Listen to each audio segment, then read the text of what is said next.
Hello, Bashar. My name is Christian. I am from Brazil. And my question for you is what role does Latin America, I would say Brazil, but Latin America in general, plays and is going to play in the upcoming events, in the upcoming disclosures and proximity of contact between humans and other beings and spirituality in general. So, what role are you? What's the importance of this piece of the planet for this uh, disclosure? Thank you. A lot of it has to do with the indigenous tribes in South America that have had contact with extraterrestrials for thousands of years, and the ability of the information that they already know to come to the surface. So a lot of research needs to be done, a lot of discovery needs to be done, and a lot of listening needs to be done to the stories that a lot of indigenous tribes in South America have to tell about their encounters with extraterrestrials and other dimensional beings, to add their stories to the mix of information and knowledge that humanity needs to access so it can increase its awareness of the existence of extraterrestrials that's been going on your planet for a long, long time. All right. Hey, Bashar. Good day, good day. I was curious, are there sentient cats? All cats are sentient. Oh, I meant like more like at a higher level like we are, or self-awareness, I guess you might say it that way. They have self-awareness. They just don't need to be anything other than cats with their self-awareness. Animals, in a sense, if you want to look at it this way, are specialists. They use all of their awareness and all of their sentiency and all of their intelligence to be exactly what they are. Humans and some other animals can exhibit some of this, are generalists. And that's why you think the way you do. And that's why you need to be the way you are. Cats don't need to be anything other than cats. Humans need to be many different things. That's what being a human is. Interesting.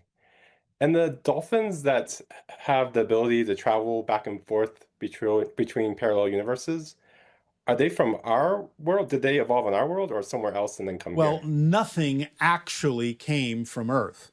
Everything, in a sense, came from elsewhere, either through literal, deliberate implantation or through the device you call panspermia.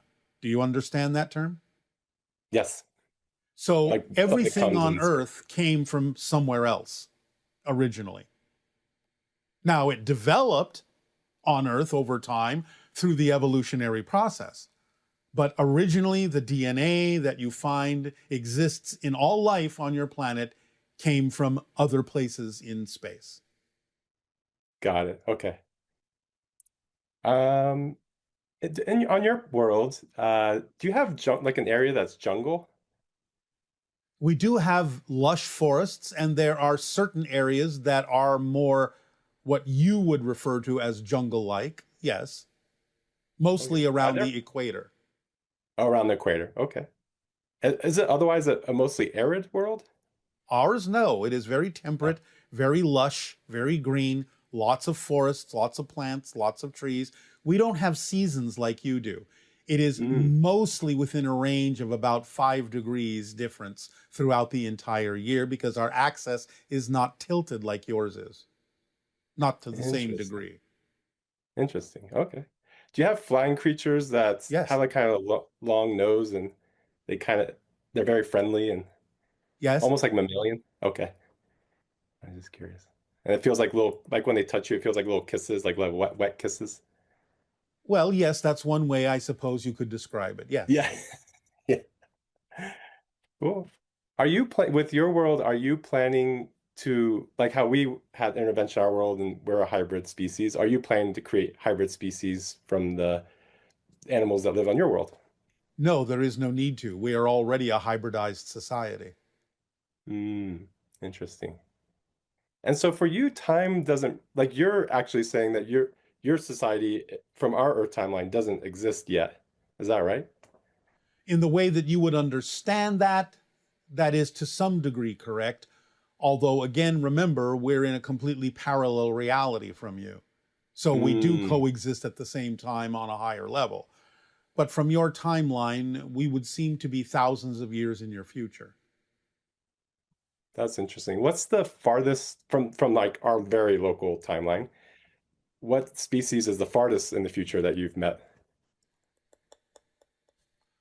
There are species we have interacted with that are millions of years ahead of you. Whoa, that's cool. What about the farthest in the past from this very local timeline? We do not really interact with many species who are too far in what you would consider to be the past, because most of them are not ready yet for that kind of contact. However, there are a few that have been a few hundred years and maybe even a couple of thousand years behind you that developed societies that were open to the idea of open contact long before yours is. Interesting. Now, you have had open contact thousands of years in the past in other civilizations, such as Atlantis and so on and so forth. So it's just that, as an example, they developed in similar ways and didn't lose the ability to have that contact and start over again, like Earth did. That makes sense, yeah. Did the ancient Egyptians have open contact, or by them was it no longer open contact? Well, yes, it depends upon exactly what era in ancient Egypt you're referring to, but there was early on open contact because many of the beings that are referred to as gods by the ancient Egyptians were actually extraterrestrials. That makes sense. How do you find the civilizations that you make contact with? Energetically, vibrationally. We read the vibrations they give off, and if they give off a kind of vibrational invitation that they're getting ready to allow themselves to understand that they're not alone in the universe, then we can begin to explore in what ways we may be able to initiate contact subtly so that we do not disrupt their society. But we will explore it if we feel that the vibration is being given off by that civilization. Sometimes we have to back off when sometimes they may stick their, as you say, toe in the water of exploring that, but sometimes a civilization will pull back from that, and then therefore so will we. That's really interesting. So how many civilizations again did you personally make contact with? I have made contact personally with 137. Wow, that's a lot. And are you actually like representing the whole Federation in some way, or is it just your civilization when you're making contact? It depends upon who we are making contact with. Mostly it is simply representative of our civilization, but there are times when it is important for us to act in a sort of diplomatic or ambassadorial way for the entire interstellar alliance, depending upon the culture that we are contacting. Okay, that makes sense. Thank you, Bashar. I really appreciate it. You are welcome. Aveo. Good day. Aveo. Good day, Bashar. Thank you. My name is Zach. I was wondering if I'm a part of the hybrid program. And if I am, I was wondering how could I become more aware of my end of the bargain and what my life path is supposed to entail. And thank you. You are learning your life lessons that your soul put on your path. All you have to do is continue to follow the formula as precisely as possible. You will have more understanding about your role in the hybridization program after open contact when you are able to interact with the hybrid extraterrestrials that have been living and working among your society for quite some time.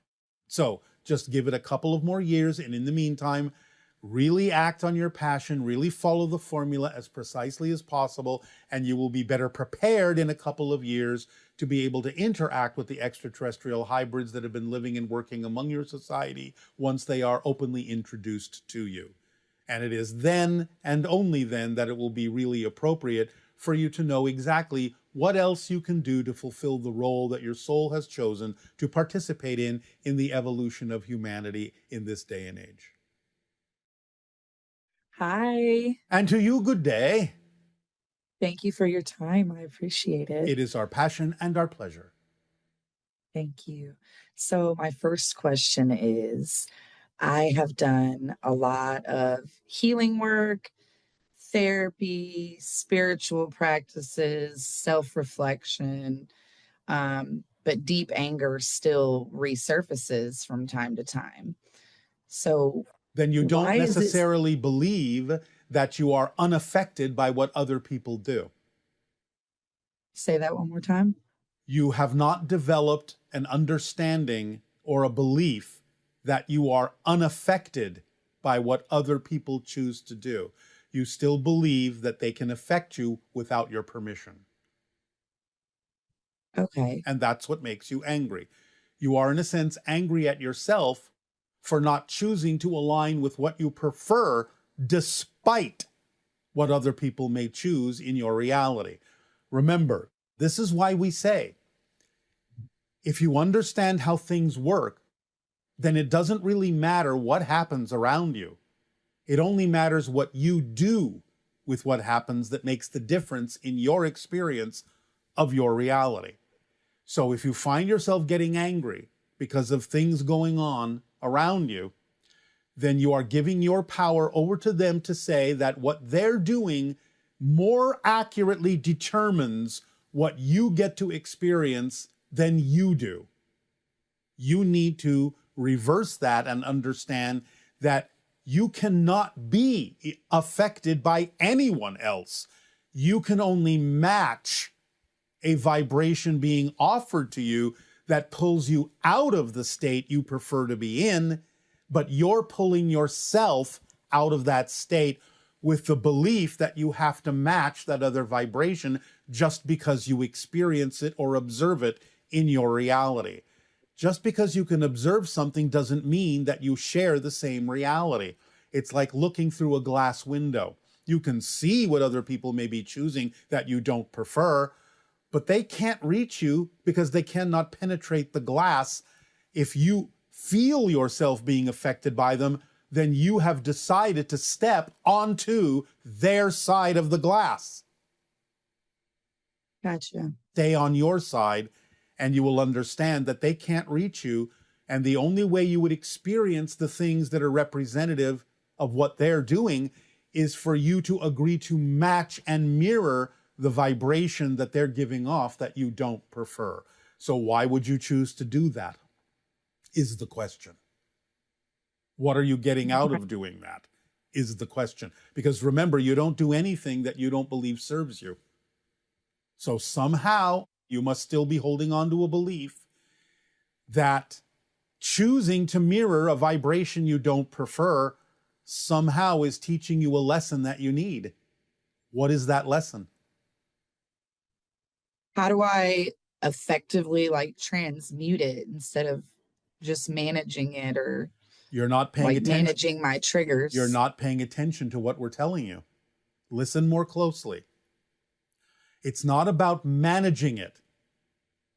The idea is that you're choosing to do it because you think it serves you somehow and benefits you somehow to go into that state.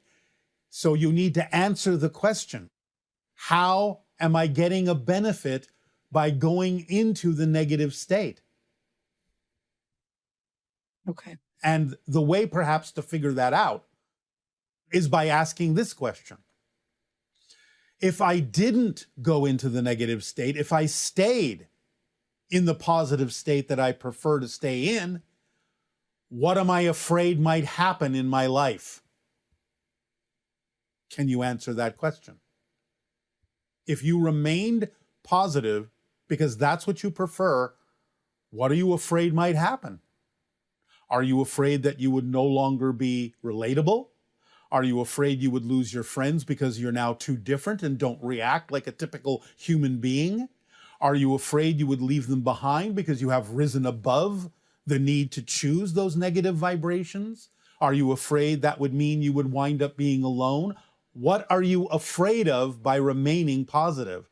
That question needs to be answered by you. And once it is answered, you will understand why you might choose to go into the negative vibration to make yourself seem like a part of humanity instead of really actually being a living example of what humanity can become by being your true self, your soul self, and letting them see in you what they could also choose for themselves as well. So if you can answer these questions for yourself, you will understand that it makes no sense for you to continue to choose something you don't prefer, and it doesn't serve anyone to do so. Yeah.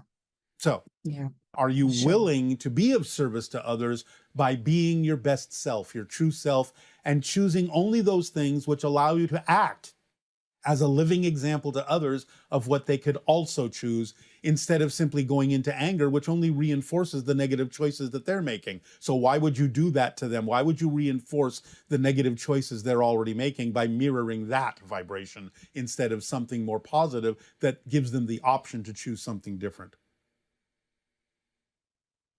A good question. Thank you. I often ask good questions. The only thing is you have to find a good answer for all those questions when you ask them of yourself.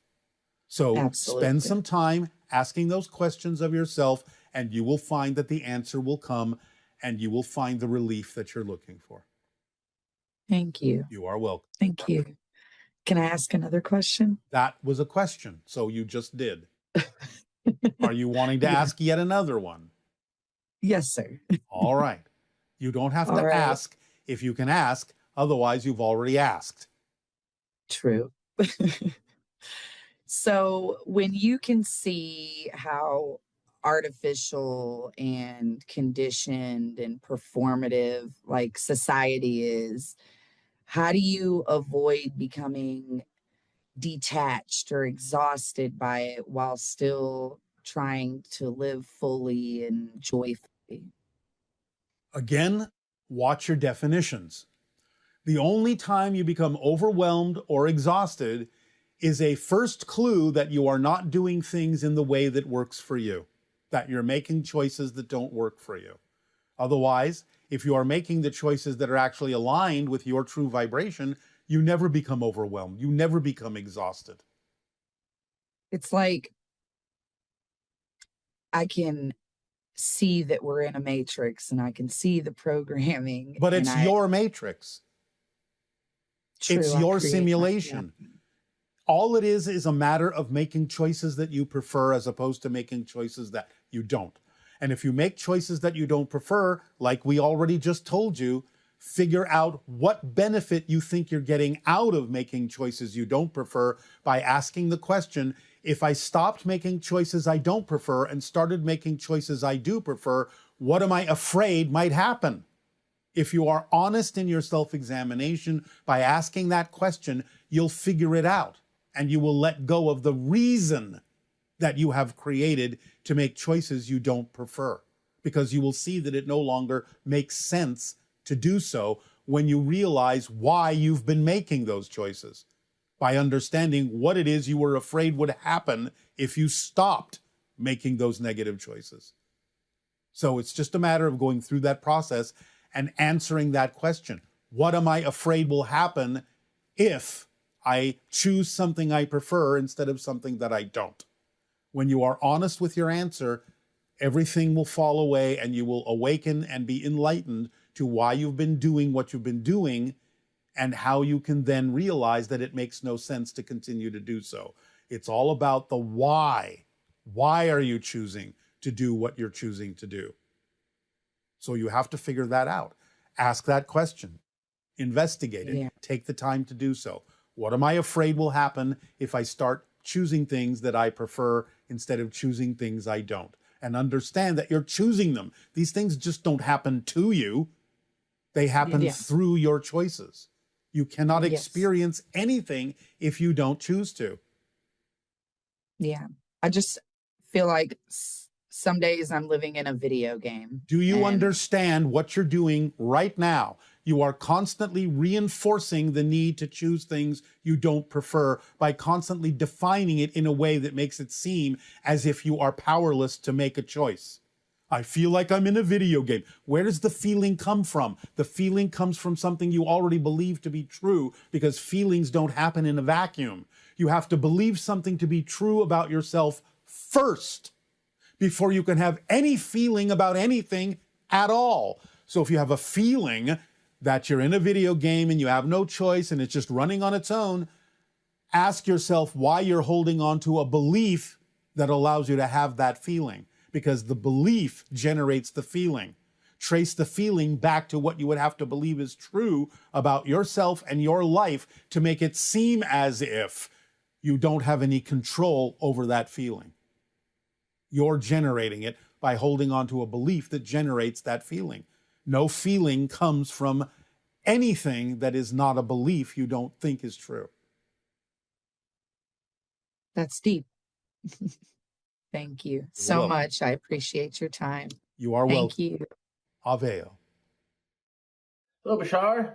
Since I was a child, I've always been very attracted to the idea of elves and goblins and fairies, stories like Lord of the Rings, and Ireland as well. And I know Ireland is very connected to the elementals and nature spirits.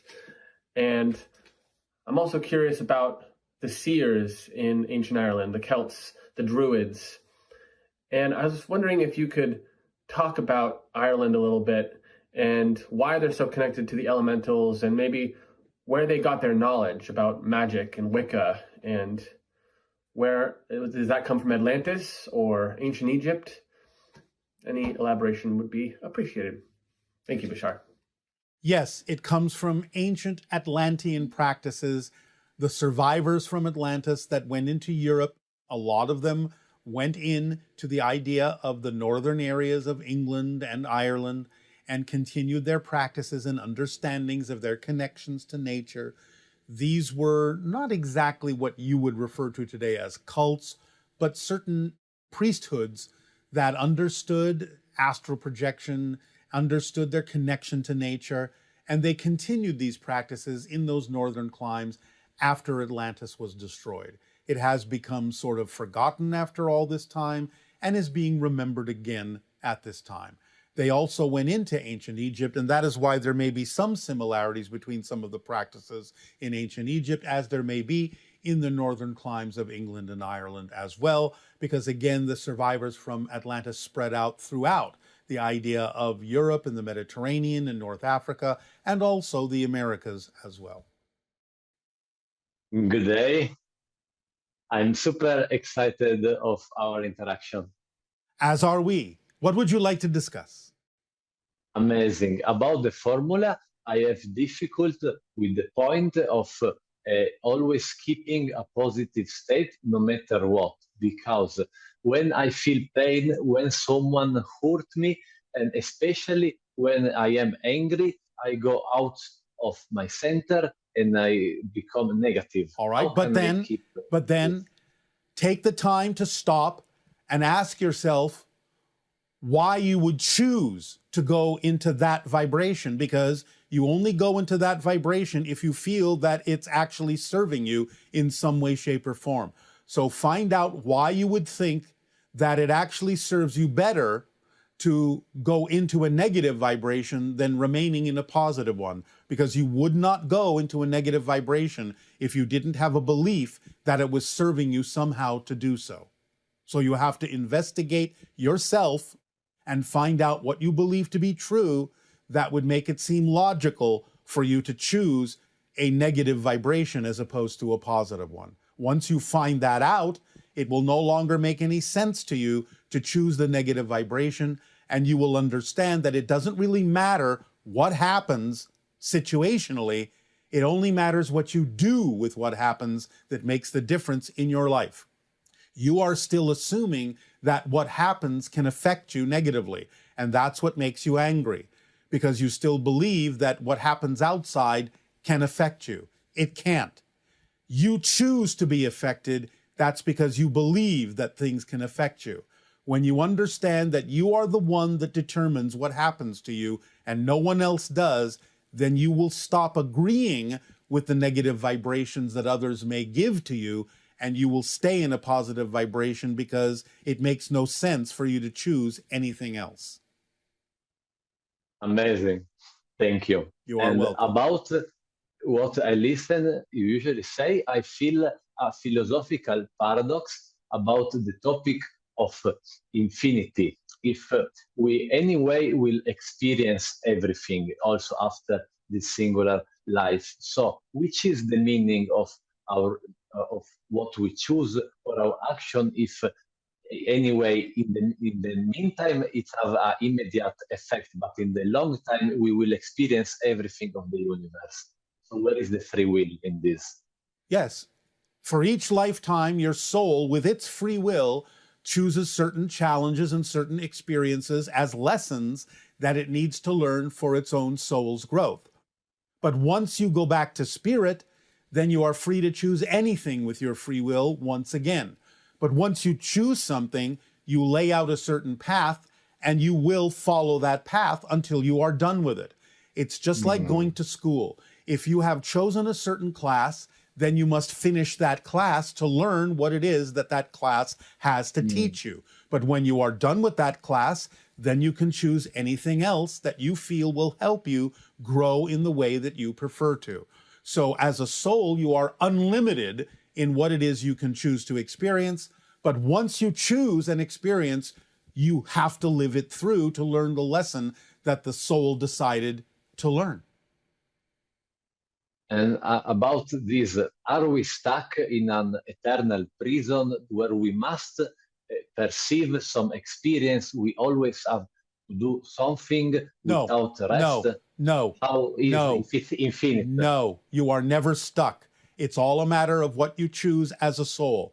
But once you choose it, then you must live through it because it's your choice.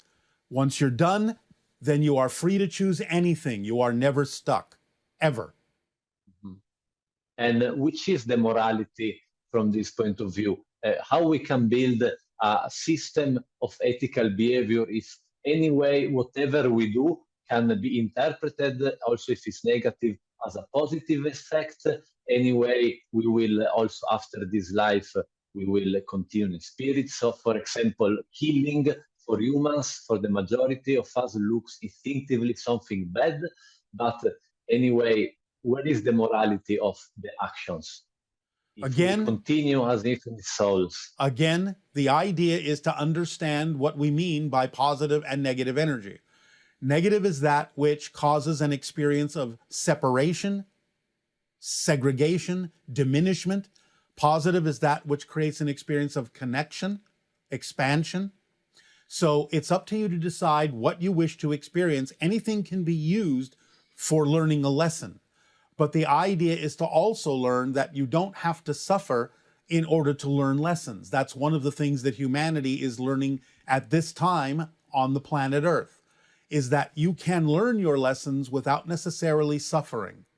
You have to be a living example to others to allow them to see in you what they can also choose for themselves, to go beyond the idea of the limitations of negative choices that allow them to not express who they truly are. This is all about, at this time on your planet, allowing you to express more of your true self, your true soul, through your physical expression, so that you can rise above the idea of negative choices that don't allow you to express who you fully are. So make the choices that are more in alignment with connection and expansion, and you will be more aligned with the majority of existence itself. Because existence is 51% positive and 49% negative, because the middle ground balance is also positive because it allows you the freedom to choose what you prefer.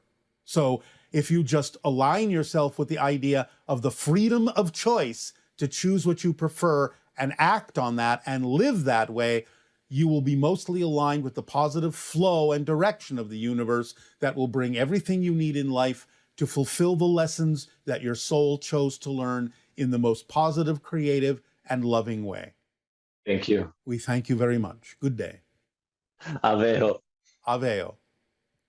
Hello, Bashar and Bashar's team. My question is, a few years back, I was in deep meditation and my eyes were shut, but even though my eyes were shut, I saw bright colors, violet, white. There's a variety of bright colors in my vision, assuming coming from my pineal gland. Along with that, I had an experience of complete unity, complete oneness with all of creation. There was no separation. there was an electrical force, almost like a lightning and energy going through my body. And my question is, one, what was this experience? And two, I've gone back into deep meditation before, and it always feels like I get very close to experiencing it again, but I can never quite get there. My second question is, why? Why is it difficult to get back to that experience again? Thank you.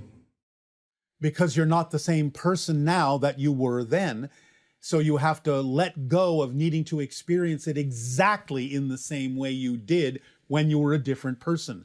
You need to open up to the new way in which you need to experience these things, which sometimes involves becoming more aware and more conscious of yourself, doing it more consciously, and not necessarily experiencing it in the same way that you used to when you weren't as consciously aware of what was going on.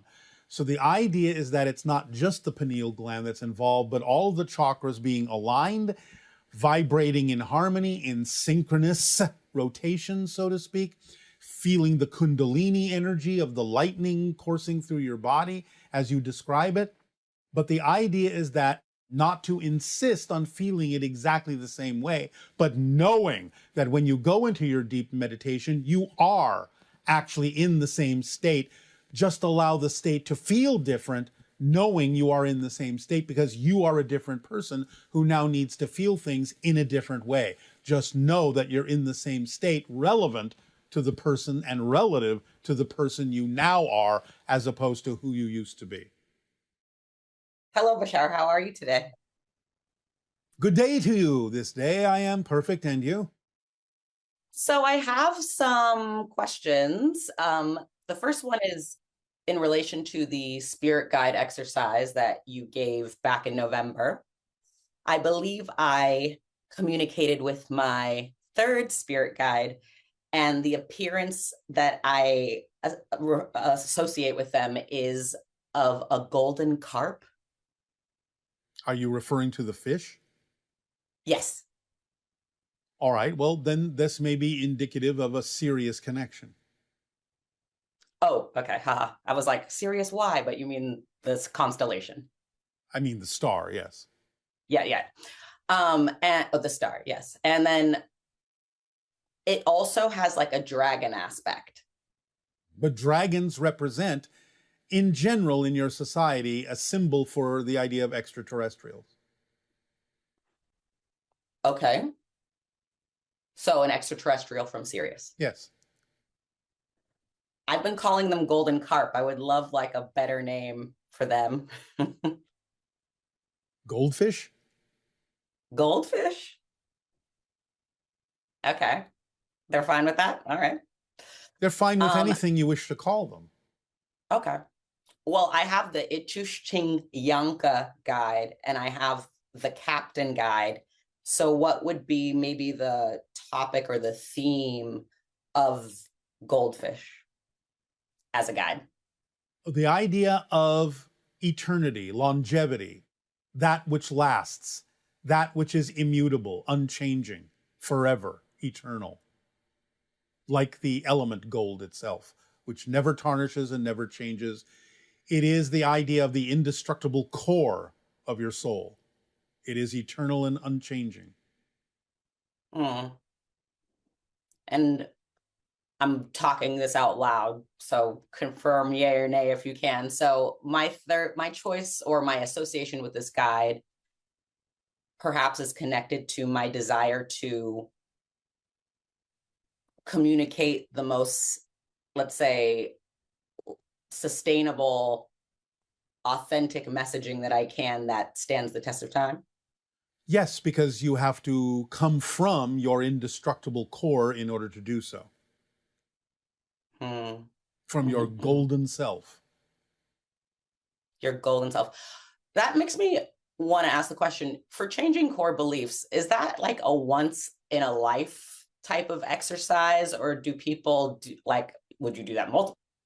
Well, there may be many core beliefs, but when we say core self, we're not talking about core beliefs. We're talking about your core existence as a soul, your indestructible aspect of source. We're not talking about the beliefs that are relevant for a particular lifetime.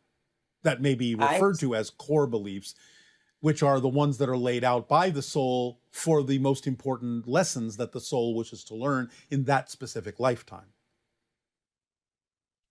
Okay.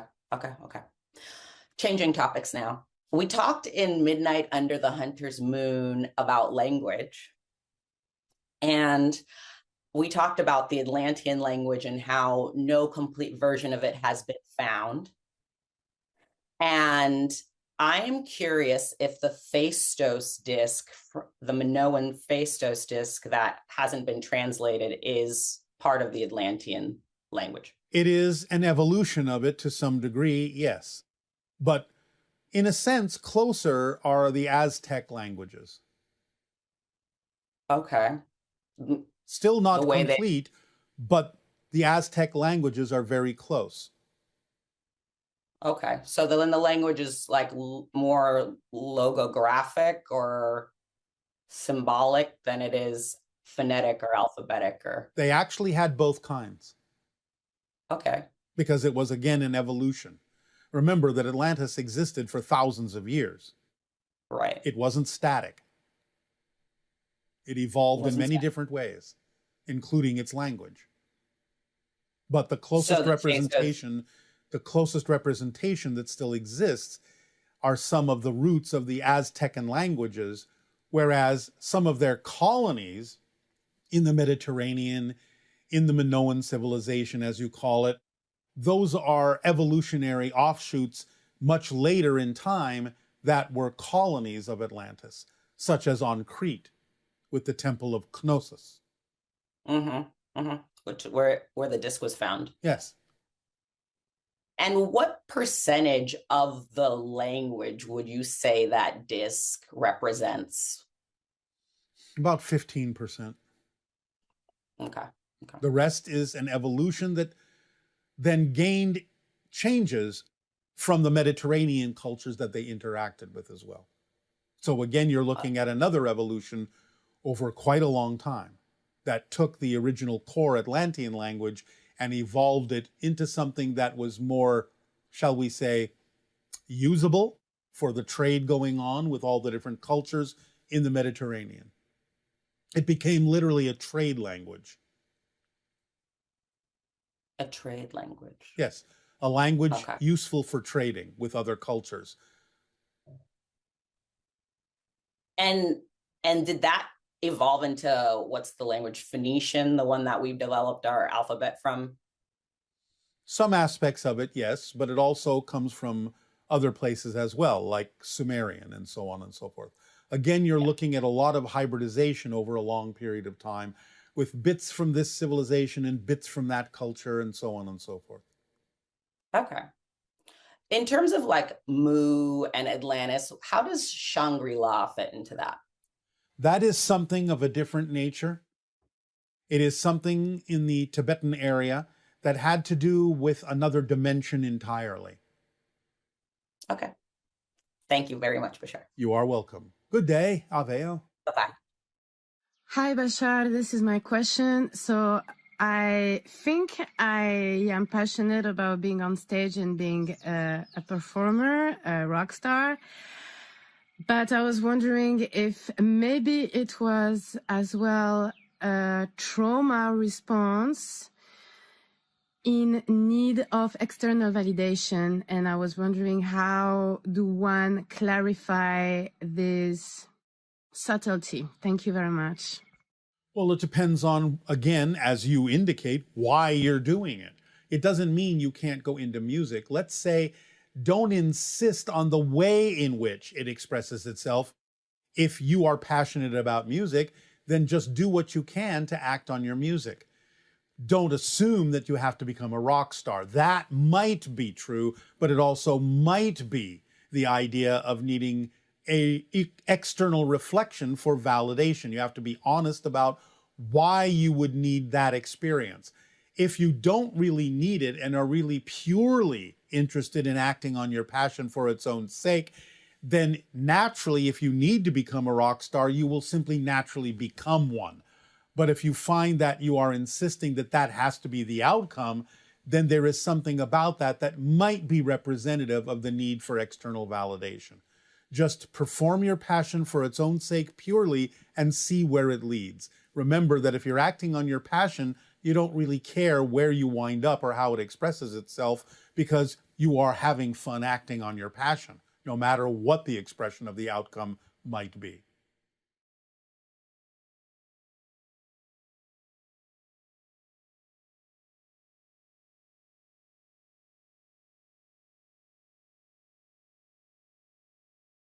Hello, Tadeo. Nania. So I know everyone's looking forward to hearing all these great questions that have been submitted. All right. The first question, when an old system is collapsing, is it better to build the new system to replace it while the old one is still on its way out, or wait until the old one collapses fully and the dust settles? Of course, it's always more efficient to start creating a new system so that the time it takes to replace the old system when it collapses isn't as long. So you're not lost in limbo, wondering what's going to happen. So by all means, don't hesitate to use your creativity to create new systems that will replace the old ones once they fall apart. And this person adapt. You can always adapt. You can always course correct. You can always finesse the new system once the old system goes away, but have the basic system ready to go. Okay, and this person is saying they find themselves excited about first contact and wanting to help, but also afraid. Can you help them understand those emotions? Well, again, there may be many reasons why people react in fear to the idea of open contact. As we have already explained, the exposure to a higher frequency being can make one feel like one is disoriented, disconnected from their reality because they're being introduced to a different reality. It can translate sometimes as if the person is going to die, just because the higher vibration of some extraterrestrials may be akin to the vibration of spirit, and exposure to that frequency may make your personality think that it's about to go into spirit or die. And so you react with survival mode, fight or flight. But also because exposure to the higher frequency may bring to the surface things that you're not ready to face within yourself.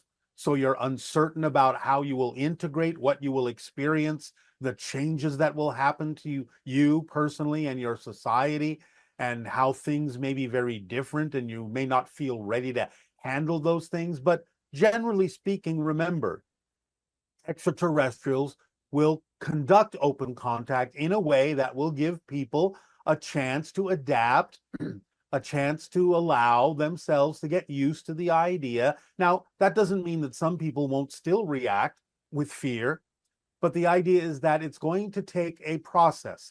It's going to take some time. Some people may adapt quickly, some people may adapt more slowly, but you will have at least a couple of decades to get used to the idea that interacting with extraterrestrials and all that implies is a choice.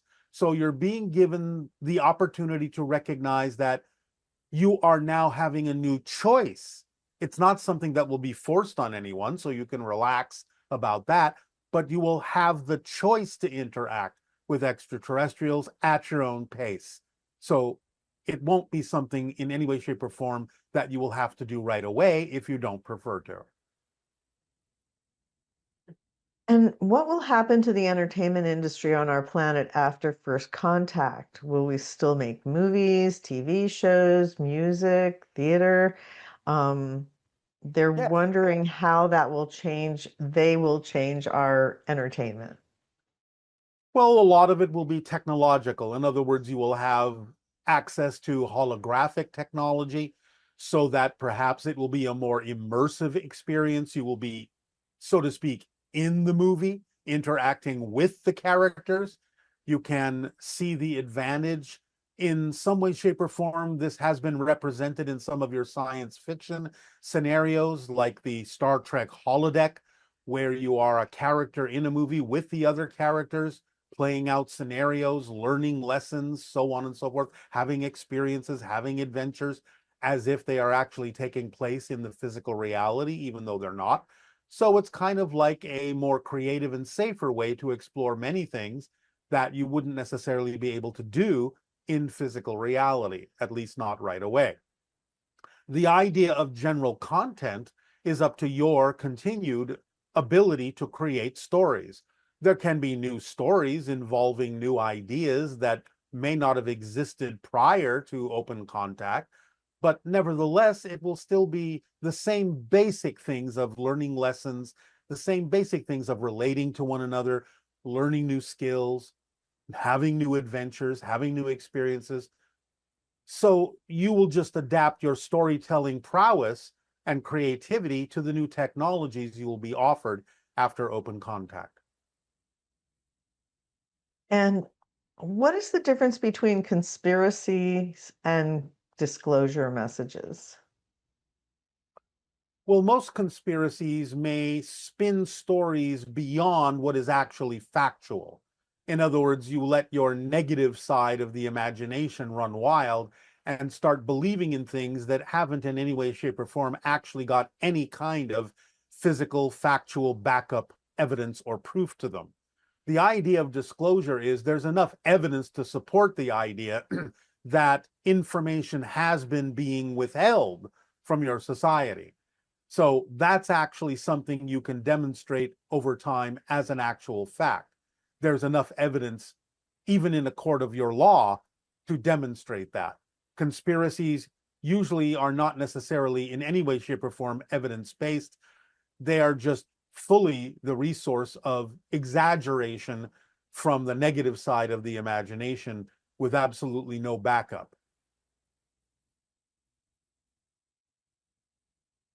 Okay, and you've mentioned that extraterrestrials are already working with our scientists and politicians behind the scenes. Is this something tangible, meaning are actual meetings where both parties, humans and non-humans, are sitting at a table and talking? Yes, and doing more than that, working together on technological ideas, so on and so forth. So yes, there are actual conversations and interactions taking place between them for certain projects, yes. And which species, which group of extraterrestrials would that be? Some Pleiadian, some hybrid, some gray, a few other things. Okay, and this person wants to know, when is the earliest one of us could take a ride on an ET spacecraft? Somewhere between open contact and 2050. I cannot say for each and every individual when that time may come, but this will become more and more available to humans as the decades unfold, as your society and extraterrestrial societies become more integrated. It will become more available over time. For each individual, that will be a personal timing. Okay, and could you give us some tips on how to manage our impatience and curiosity regarding this new cycle that seems to be unfolding? This person's feeling a mix of anxiety and excitement, and they want to know how to prepare themselves and how to be of service. Just follow the formula, live your life in the best way you possibly can. Be of service to others by sharing your gifts. Impatience, remember, is thinking that something better is going to be happening than what's happening in the present. Nothing is more important than what's happening in the present, whatever that is, because that's where your lessons are found. That's where your challenges lead you to grow. So stay focused in what's going on, act on your passion in service to others to the best you possibly can, then everything will fall into place. That's all you have to do. Okay, and regarding the holographic recording of Earth's history, will that tell just the ancient history or will it include our modern history as well? Everything up to the present. And even the possibility of some probabilities of the future. Because these recordings are, in a sense, able to tap into what you call the Akashic records, which actually contains past, present, and future probabilities. So the idea is that it will be perhaps more relevant to your mindset to think of it as recordings of the past of things that have already happened, but it can also be utilized as a technology to determine what might be the best courses to take in examining and exploring the idea of future probabilities as well. And what about things like crimes that have happened, corruption, war crimes? Will any of these things be like consequential secrets that are revealed through that process? On certain occasions, some of that may be included, but it's more about the idea of recording of outward events, whatever actually appeared to happen physically in your reality, more than the idea of what may have been internally withheld by individuals. Now, there may be some instances when people may have, in a sense, outwardly discussed certain things that were secret that may have the ability to be recorded. But again, it's not so much about the idea of consequential secrets as it is more about the idea of what it is that you would consider to be outward appearing history. So, for example, the Kennedy assassination, is that something that would be revealed accurately what had actually happened, or? Yes. Every aspect of that was recorded. Okay. And what do the ETs think of humans that are extremely religious? Is it off-putting to them? It's not that it's off-putting, it's just that we understand that different people may require different kinds of permission slips to allow them to move forward in life in certain ways, although we simultaneously understand that many religious doctrines can be quite limiting to a person's ability to make their own personal connection to spirit. So it's just something we observe that we would generally consider to be not necessarily the most efficient way to connect to the idea of your personal space or relationship with source. But at the same time, we also recognize the importance of permission slips for certain people who simply do not necessarily know any other way to get in touch with those things that may matter to them on that level. And how can we recognize during open contact whether an extraterrestrial being is benevolent, like the Pleiadians, or maybe not well-intentioned, who would have domination in their plan?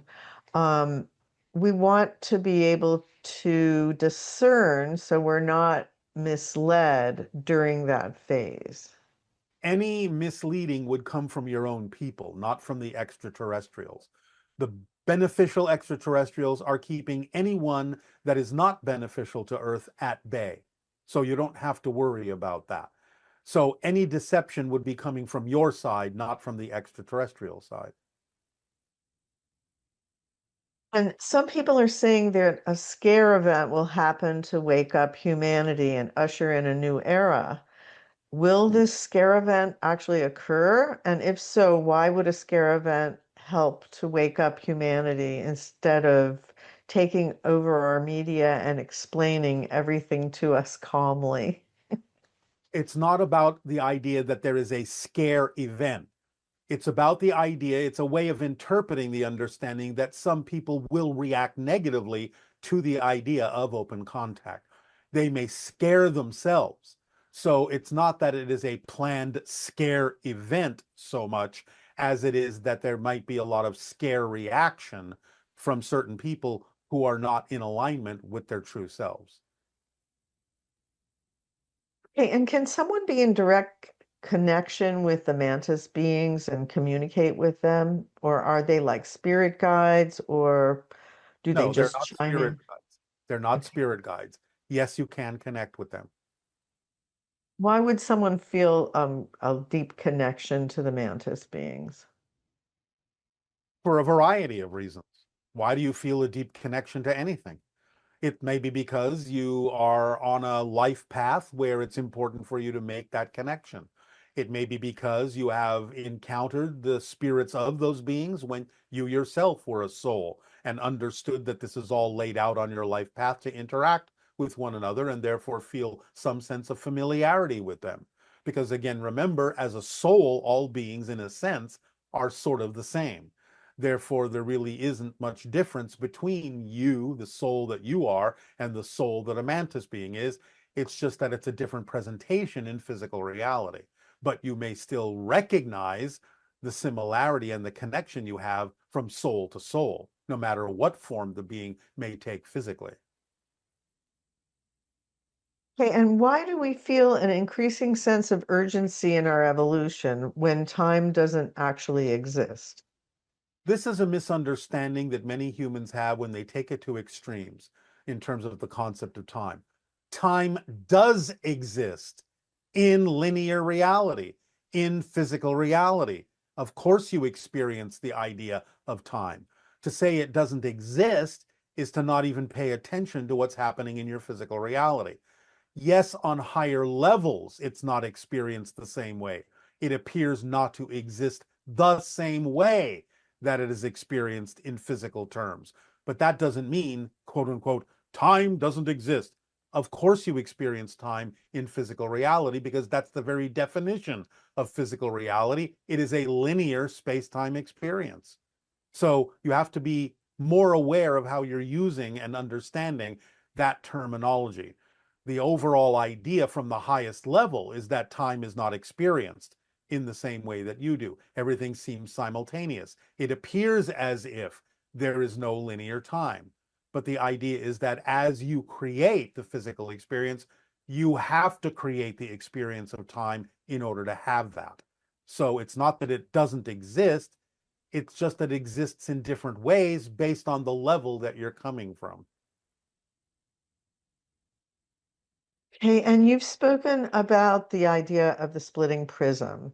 Can you tell us when the splitting prism transition is completed? Like, when will it be in a reality where you're not seeing wars and people fighting, etc.? Somewhere between your year of 2050 and 2100.